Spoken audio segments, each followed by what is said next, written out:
Hi, I'm Greg Lederman, CEO of Brand Integrity, and I'm here to share with you how to create an even better place to work and achieve the purpose of your company.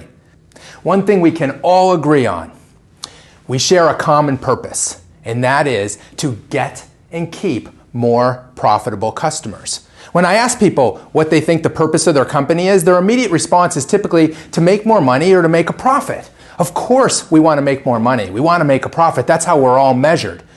But the true purpose we all share is highlighted by management guru Peter Drucker more than 3 decades ago. And it's to get and keep more profitable customers.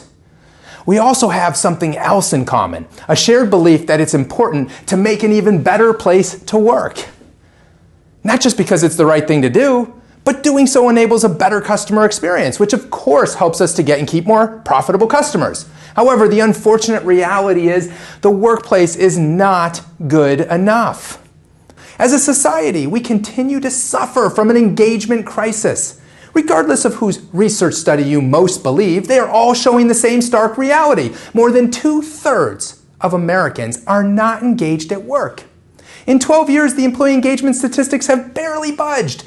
You might be wondering, what the heck is engagement and why should I care? Well, allow me to explain what engaged is, and you can decide for yourself why this is so important to your success and the success of your workforce. Someone who is engaged is both motivated and committed to acting in the best interest of your company.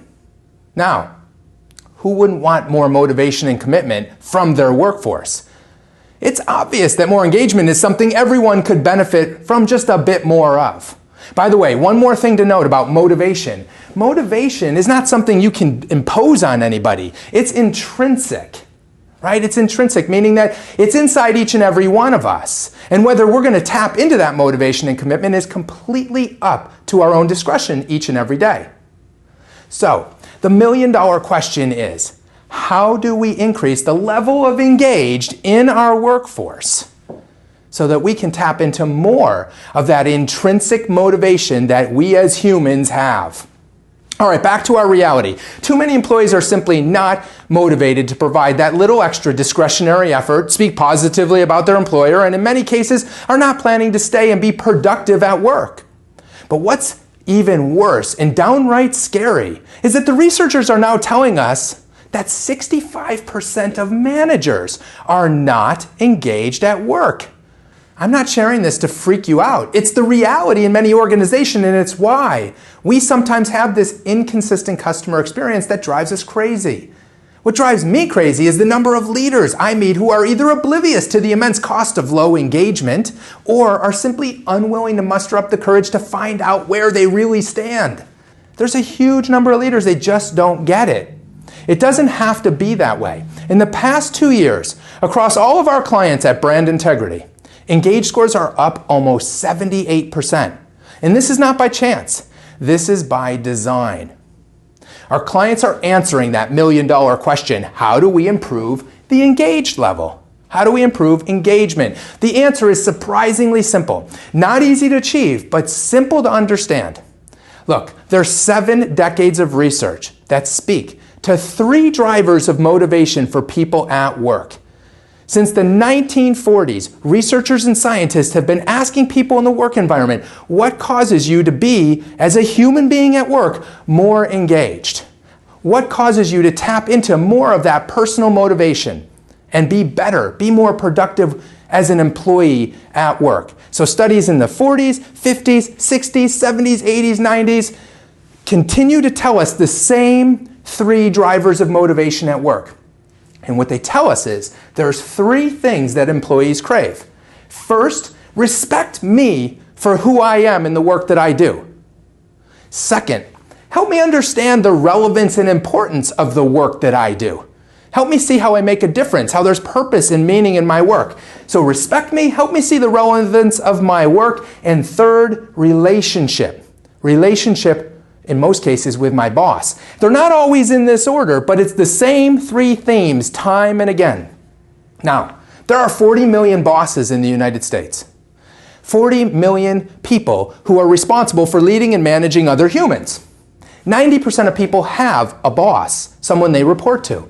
According to decades of research, 75% of people at work say their number one stress is, you guessed it, their boss. My question to you is, what percentage of bosses out there do you feel are providing enough of what employees crave? And this, folks, is one of the main reasons we find ourselves trapped in an employee engagement crisis, where the root cause and the solution is dealing with the management engagement crisis. The answer to the million-dollar question, how do we improve engagement? Well, it's simple. Give employees what they crave. And to do that, we must help managers and leaders be more effective and trusted leaders. Leaders today must appreciate that job number one is to create the environment where employees can tap into more of their personal motivation, and this increases the engagement levels, leading to an even better place to work. To do this, leaders need to be open to changing the way they think and behave. Easier said than done. I would argue that changing an adult behavior may be one of the greatest challenges any of us can possibly face. Think about it. What significant or memorable behavior change have you recently made in your life? What comes to mind? If you are like most, you instead think about the behaviors you'd tried to change, behaviors you wish you would have changed. Maybe it's eating healthier, exercising more, being more organized at work, thinking positively, spending more time with your kids, meditating. The list could go on and on. Look, being asked to change a behavior is overwhelming for some, terrifying for others, and uncomfortable for just about everyone else. Why? Because we seem to know so little about how to change our behavior. It doesn't have to be a painful process.